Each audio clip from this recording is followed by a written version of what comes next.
কেউ ফারাক না করতে পারে। ওই জন্যই আল্লাহ কোরআন শরীফে বলল, ওয়াতাসিমু বিহাবিল্লাহি জামিয়া ওয়ালা তাফাররাকু। তোমরা কোনো অবস্থাতেই মতবিরোধ করে পার্থক্য হয়ে যাও না, ভেঙে ভেঙে টুকরো টুকরো হয়ে যাও না। তো অতএব 5 দফার 1 নম্বর কর্মসূচি হলো তোমরা ঐক্যবদ্ধ থাকবে এই কথার উপরে, লা ইলাহা ইল্লাল্লাহ মুহাম্মাদুর রাসূলুল্লাহ, আল্লাহর আইন বিধান ছাড়া কারুর আইন বিধান মানবো না, এই কথার উপর আমাদের ঐক্যবদ্ধ থাকতে হবে। আর রাসূল বললেন তোমরা শৃঙ্খলাবদ্ধ থাকবে, শৃঙ্খলাবদ্ধ, অন্যায় করবে না, অত্যাচার করবে না, জুলুম করবে না, কারোর উপরে মিথ্যে বলবে না, ঠকবাজি করবে না। এই চরিত্রবান যাকে বলা হয়, শৃঙ্খলাবদ্ধ যাকে বলা হয়, সেই শৃঙ্খলাবদ্ধ থাকবে। 3 নম্বর আল্লাহ রাসূল বললেন তোমাদের মধ্যে একজন নেতা বাছাই করে নেবে। সেই নেতাটা হবে সৎ, ধৈর্যশীল এবং নেতা হওয়ার যে উপযুক্ত, সেই নেতা বাছাই করবে এবং নেতার আদেশ অক্ষরে অক্ষরে পালন করবে। সেই নেতা হবে তোমাদের অভিভাবক। 4 নম্বর কি বললেন, যে তোমরা হিজরত করবে।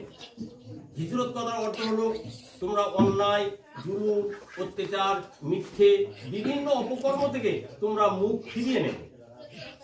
যা করতে তোমরা ঈমান আনার পর তা থেকে মুখ ঘুরিয়ে নেবে। আর 5 নম্বর হলো তোমরা জিহাদ কোনো অবস্থাতেই ত্যাগ করবে না। জিহাদ কথার অর্থ হলো প্রচেষ্টা করা, সর্বোচ্চ প্রচেষ্টা করা, জান মাল দিয়ে হলো প্রচেষ্টা করা। কি প্রচেষ্টা করব? এই প্রচেষ্টা যে আল্লাহর আইন যেন বাস্তবায়িত করা হয়।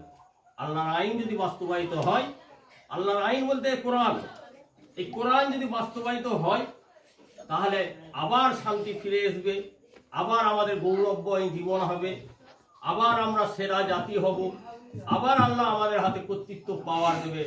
আমাদের উপর তাকিয়ে থাকবে অন্য জাতিরা শান্তির জন্য, যে তারা আমাদেরকে শান্তিতে রাখবে।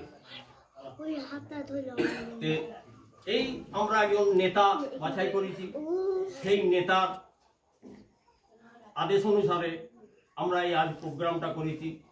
এই প্রোগ্রামে সেই নেতা আদেশ আমাদের কাছে পাঠিয়েছে যে বক্তব্য, এতে ওনার বক্তব্য কিছুটা আপনাদেরকে শোনাতো। তাই আমি চাইছি একটুখানি বক্তব্য আপনারা শুনুন নেতা। তারপরে আমাদের তরফ থেকে 2 ভাইকে পাঠিয়েছে, ওনারা কিছু সামান্য বক্তব্য রাখবে। আর আপনাদের যদি কিছু জানকারির মতো থাকে, যে কোনো প্রশ্ন সূচক যদি কিছু থাকে, আপনারা করতে পারবেন। আল্লাহ